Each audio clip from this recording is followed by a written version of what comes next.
Hello everyone. तो आज से हम लोग देखने वाले हैं BCS 055 का दिसंबर 2023 का सॉल्यूशन। ठीक है, इस सब्जेक्ट का नाम है बिजनेस कम्युनिकेशन। तो चलिए हम लोग इसका क्वेश्चन नंबर 1 देखते हैं। तो ये बोल रहा है read the following passage and answer the question below it. ठीक है, तो यहाँ पे देखिए हम लोगों को पैसेज दिया हुआ है और इससे रिलेटेड यहाँ पे क्वेश्चन है और इसका आंसर हम लोग को बताना है। तो ये चीज़ वही है जो आप लोग 6, 7, 8, 9, 10 में जो पढ़ते आ रहे हैं ना, वही पैसेज दिया रहता था, उसका क्वेश्चन आंसर लिखो, वही सेम चीज़ है यहाँ पे। ठीक है, तो आप ये वाला पैसेज को रीड कर लीजिएगा, मैं पूरा रीड नहीं कर रहा हूँ, आप आराम से रुक के रीड कर लीजिए। हम लोग चलिए डायरेक्ट क्वेश्चन पे चलते हैं।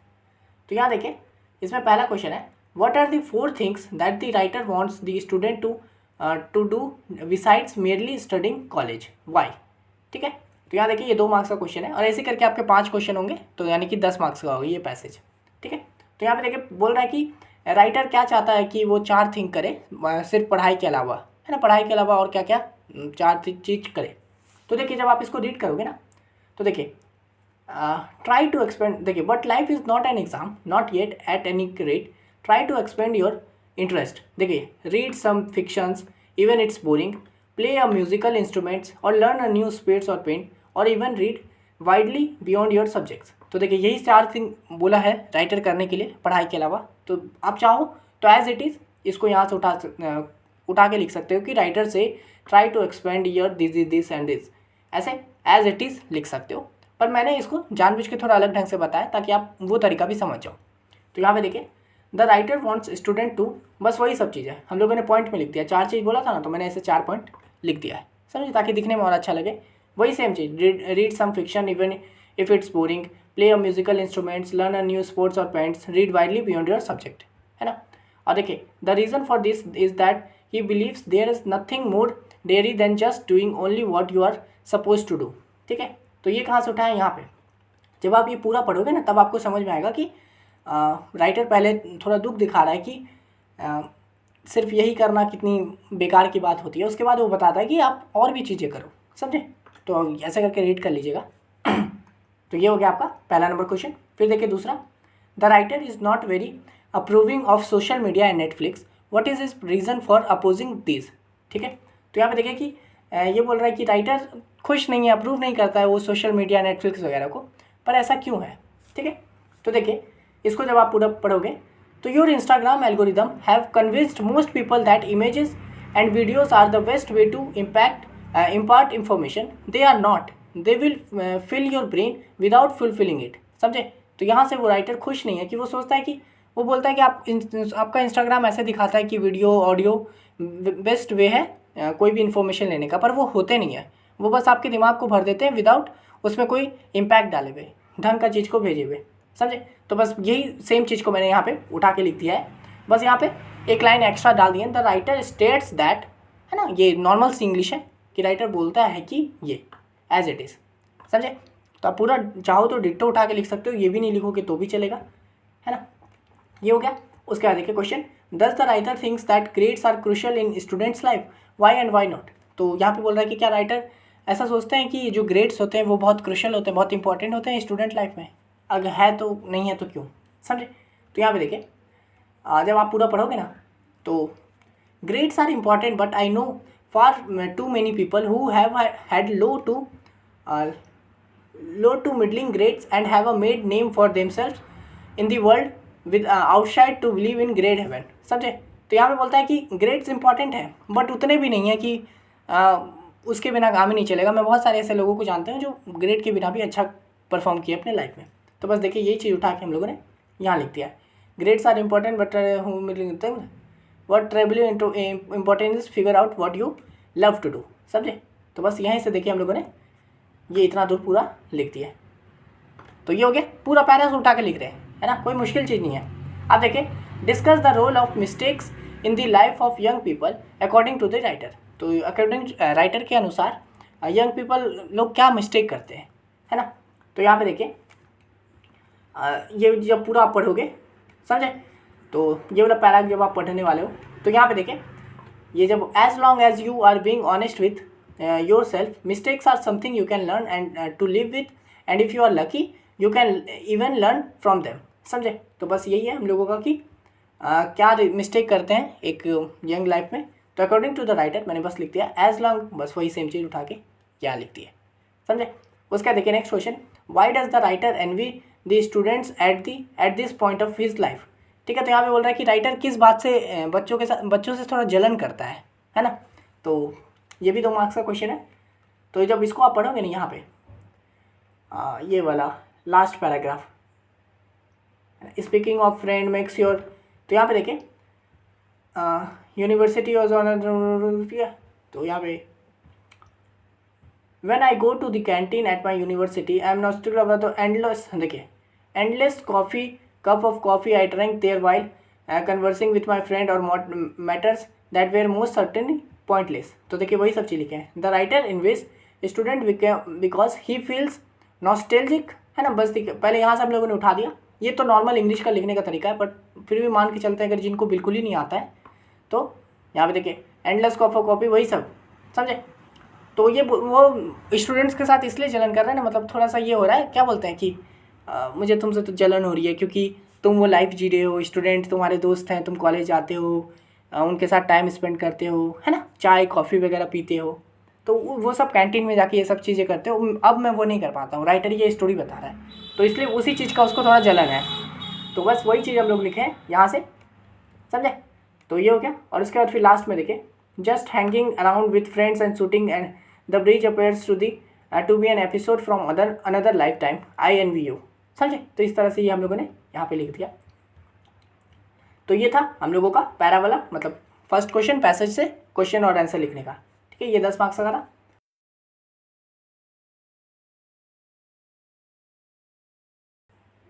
अब देखिए हम लोग क्वेश्चन नंबर 1 का बी देख लेते हैं. तो ये बोल रहा है, find words from the passage which means the same as the following words या फ्रेज.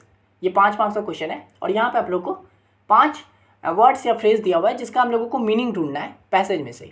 ठीक है, तो देखिए पहला है बोरिंग, जो कि हम लोग को पैरा 1 में मिलेगा इसका मतलब. ठीक है, तो ये भी दिया हुआ है कि किस पैरा में मिलने वाला है, पैराग्राफ मतलब. तो बोरिंग का हम लोग को मिलेगा पैरा 1 में. तो पैराग्राफ 1 कौन सा है हम लोगों का, ये वाला है ना. तो इसको जब हम लोग पूरा पढ़ेंगे पैराग्राफ 1 को, तो यहाँ पे आपको बोरिंग का मिलेगा ये, there is nothing more dreary. ठीक है, तो ये होता है मीनिंग. आप नॉर्मल याद कर लीजिए, ये सब चीज़ नॉर्मल है. ठीक है, तो बोरिंग का हो गया डियरली. इसी तरह का क्वेश्चन आता है, ये जो फॉर्मेट में बता रहा हूँ ना, यही आएगा. मैं इसका एक और पेपर करवा दूंगा तो वो देख लीजिएगा. और हाँ, यहाँ पे इंपॉर्टेंट बात बता देता हूँ, अगर आपको ये वाला PDF चाहिए ना, BCS 55 का दिसंबर 23 का सॉल्यूशन, जो मैं ये पूरा करवा रहा हूँ, इसी का अगर आपको PDF के फॉर्म में चाहिए होगा तो मैं ये भी प्रोवाइड कर दूंगा. इसके लिए आप सिंपली मेरे को इंस्टा पे मैसेज कर दीजिए. इंस्टा का लिंक डिस्क्रिप्शन में. ये फ्री PDF नहीं होगा, पेड PDF होगा. तो आप क्या कीजिएगा, बस इस वीडियो का लिंक कॉपी करके वहाँ इंस्टा पे पेस्ट कर दीजिएगा. मैं समझ जाऊँगा आपको ये वाला PDF चाहिए. ठीक है, तो अगर चाहिए होगा तो बता दीजिए. अब यहाँ पे हम लोग देख लिए बोरिंग का हो गया डियरी. उसके बाद आता है मोनोटोनी. ये हम लोग को पैराग्राफ 2 में मिलेगा. तो जब आप पैराग्राफ 2 पढ़ोगे, पढ़ लीजिएगा. ठीक है, इसका मतलब होता है टीडियम. ठीक है, ढूंढ लीजिएगा ये चीज़, मैं क्या बार बार जाऊँ वहाँ पे. उसके बाद है तीसरा हिंडर. ये हम लोग को पैराग्राफ 3 में मिलेगा. तो इसका मतलब होता है हैम्पर. फिर आएगा thinking fondly of a past time. ये हम लोग को पैराग्राफ 5 पे मिलेगा. तो वही है कि पास्ट टाइम को ऐसे याद करना, थिंक करना. तो इसका मतलब क्या आता है, नॉस्टैल्जिक. जब आप पैराग्राफ 5 को पढ़ोगे यहाँ पे तो आपको मिल जाएगा. उसके बाद है last, unable to give full attention because thinking of something else. ठीक है, तो ये हम लोग को पैराग्राफ 5 में मिलेगा. तो ये तो नॉर्मल चीज़ है, डिस्ट्रैक्टेड, है ना, कि किसी चीज़ पे फुल अटेंशन ना दे पाना, उल्टा किसी और चीज़ के बारे में सोचना, तो वो क्या होता है, डिस्ट्रैक्टेड होना, है ना. तो इस तरह से ये हम लोग का वर्ड्स और फ्रेज दिया रहता है आपको, जो कि पैराग्राफ से ढूंढ के लिखना होता है. तो ये भी आता है आप लोगों को क्वेश्चन 5 मार्क्स का था. अब देखिए हम लोग क्वेश्चन नंबर C देखते हैं, 1 का C. ये क्या है, make sentence of your own with the following words comma phrase, मतलब शैश फ्रेज. तो ये भी आप लोग का 5 मार्क्स का क्वेश्चन है. और यहाँ पे क्या है, वर्ड्स दिया हुआ है, उसका सेंटेंस बनाना है. तो वही जो आप लोग पहले पढ़ते आ रहे हो, जैसा मैंने बोला 6-7 में करते थे ना इंग्लिश का एग्जाम में, वही चीज़ यहाँ पे देखिए फिर से बोला है. तो पहला है एग्जॉस्टेड. तो इसका हम लोग सेंटेंस बनाते देखिए, after a long day of a work I was exhausted. Simple, एकदम नॉर्मल सा मैंने सेंटेंस बना दिया है कि दिन भर मैंने काम करके मैं बहुत थक गया हूँ, एग्जॉस्ट हो गया हूँ, समझे. तो ये हो गया. उसका देखिए फिगर आउट है सेकेंड. तो I could not figure out the solution to the puzzle. तो फिगर आउट मतलब फिगर आउट, ढूंढ नहीं पाया. तो वही है कि मैं इस पजल का सॉल्यूशन नहीं ढूंढ पाया. देख रहे कितना सिंपल है. और हाँ, ज़रूरी नहीं है कि भाई कुछ भयंकर सा ही लिखो, आप नॉर्मल सेंटेंस होता है, नॉर्मल भी बना के लिख सकते हो. तो इसलिए हम लोगों ने नॉर्मल सेंटेंस को चुना है यहाँ पे.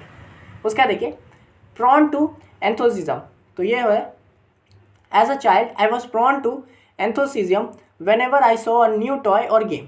ठीक है, तो बोलता है एज अ चाइल्ड जब मैं छोटा था तो मैं किसी भी चीज़ को मतलब देख के बहुत खुश हो जाता था, उत्साहित हो जाता था जब भी मैं कोई टॉय और या फिर गेम को देखता था। समझे, तो ये होता है। उसका देखिए एमलेसली, तो ये क्या है, they wandered aimlessly through the city streets. ठीक है, तो ये क्या है कि वो लोग एमलेसली यानी कि बिना इसके कहते हैं ना कि कोई रीज़न के ही वो घूम रहा है, एमलेसली वो पूरे शहर का चक्कर मार रहा है। ठीक है, पूरे शहर के सिटी मतलब स्ट्रीट्स को चक्कर मार रहा है, तो ये हो गया। उसके बाद आता है कन्वर्सिंग, तो कन्वर्सिंग का क्या होगा, the two friends were conversing about their childhood memories. तो कन्वर्सिंग मतलब क्या, बातचीत करना। ठीक है, तो वही है कि दो फ्रेंड मिलके अपने चाइल्डहुड मेमोरी के बारे में बातचीत कर रहे हैं। समझे, तो देखिए कितना सिंपल सा। ये सब आप लोगों को बस हाँ कि पता होना चाहिए, इसका मीनिंग पता होना चाहिए, तभी आप सेंटेंस बना सकते हो।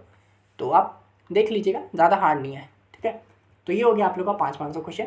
तो यहाँ पे देखिए क्वेश्चन नंबर 1 में आप लोगों से ABC करके 3 क्वेश्चन पूछा है। अब चलिए हम लोग क्वेश्चन नंबर 2 देख लेते हैं। तो ये बोल रहा है change the following sentence into the passive voice. ये भी 5 मार्क्स का क्वेश्चन है और यहाँ पे आप लोग को ये देखिए एक्टिव वॉइस दिया हुआ है, इसका पैसिव वॉइस लिखने बोलता है। तो इस तरह का भी क्वेश्चन आता है आप लोगों का एग्जाम में। तो यहाँ पे देखिए पहला क्वेश्चन है रोहित में विन द प्राइज।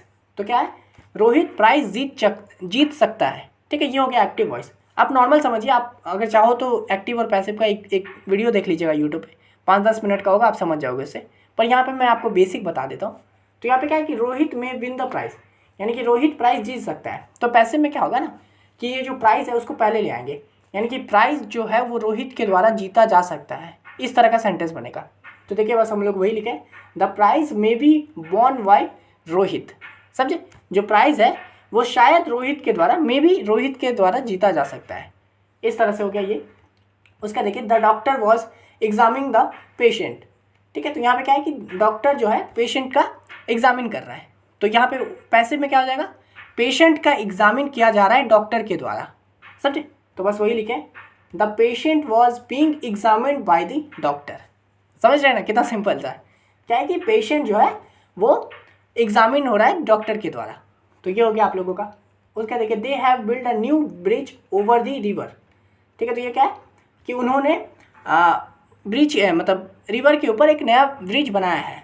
तो इसका पैसिव क्या हो जाएगा, जो ब्रिज है वो रिवर के ऊपर इन लोगों के द्वारा बनाया गया है ना। देख रहे उल्टा एकदम सामने आ जा रहा है। तो वहाँ पे देखिए a new bridge has been build over the river by them. समझ रहे हो ना कि ये नया ब्रिज उन दोनों के द्वारा, उन लोगों के द्वारा बनाया गया है। तो ये हो गया पैसिव में। उसका देखिए a team of experts in is preparing the report. तो क्या है, एक्सपर्ट्स, टीम ऑफ एक्सपर्ट जो है वो रिपोर्ट को बना रहे हैं, है ना। तो इसका पैसिव क्या हो जाएगा, रिपोर्ट जो है वो एक्सपर्ट के द्वारा बनाया जा रहा है। तो बस यहाँ पे देखिए वही लिखे, the report is being prepared by a team of experts, है ना। देख रहे ये जो रिपोर्ट है वो सामने आ गया और ये जो टीम ऑफ एक्सपर्ट्स है वो लास्ट में चला गया। तो इस तरह से होता है आप लोग का पैसिव एक्टिव, है ना। अब देखिए last question, his mother gave him a new pen. तो उसकी माँ ने उसको एक नया पेन दिया। तो इसका पैसिव क्या हो जाएगा, नया पेन उसको उसकी माँ के द्वारा दिया गया, है ना। तो देखिए वही लिखा है, a new pen was given to him by his mother, है कि नहीं। देखिए कितना सिंपल, एक नया पेन उसको मिला उसकी माँ के द्वारा। तो इस तरह से ये हो गया आप लोग का एक्टिव टू पैसिव। अब चलिए हम लोग इसका क्वेश्चन नंबर बी देख लेते हैं, 2 का B, fill in the blanks with the appropriate form of the verb. तो ये भी 5 मार्क्स का क्वेश्चन है और यहाँ पे आप लोग को फिल इन द ब्लैंक्स करना है। जैसा कि मैंने बोला था ये पेपर काफ़ी ईजी है, आप आराम से कर सकते हो। ठीक है, तो यहाँ पे देखिए पहला है Anita is so lazy that she dash up before 8 o'clock, और इसमें आप लोग को नेवर गेट है। तो इसका क्या हो जाएगा, अनीता इज, देखिए आप, Anita is so lazy that she never gets up before 8 o'clock। ठीक है, नेवर गेट का क्या हो गया, नेवर गेट्स, यानी कि अनीता इतनी लेजी है कि वो 8 बजे से पहले उठती ही नहीं है ना। तो ये हो गया। फिर देखिए second, Radha dash German these days, फिर ये क्या है, लर्न। तो इसका क्या होगा, राधा, ये देखिए Radha is learning German these days, यानी कि राधा जो है वो आजकल जर्मन लैंग्वेज सीख रही है। ठीक है, लर्न कर दिया। तो ये हो गया। उसका देखिए third, the company dash a lot of project this year, make है। तो ये सब नॉर्मल चीज़ है, आप खुद से भी बना सकते हो।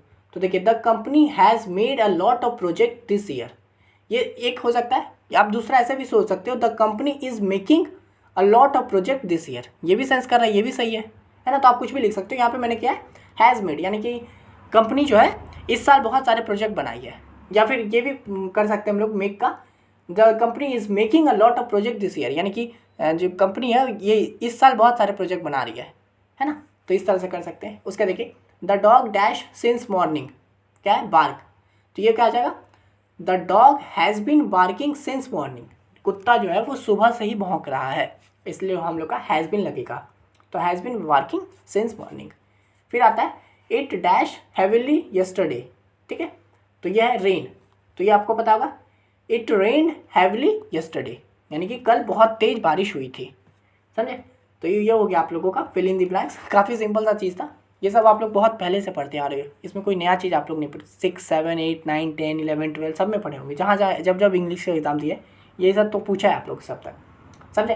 तो आशा करते हैं आपको ये वीडियो समझ में आ गया होगा। इसमें हम लोग क्वेश्चन नंबर 1 का ही मतलब 1 और B 1 और 2 देख लिया है, ठीक है।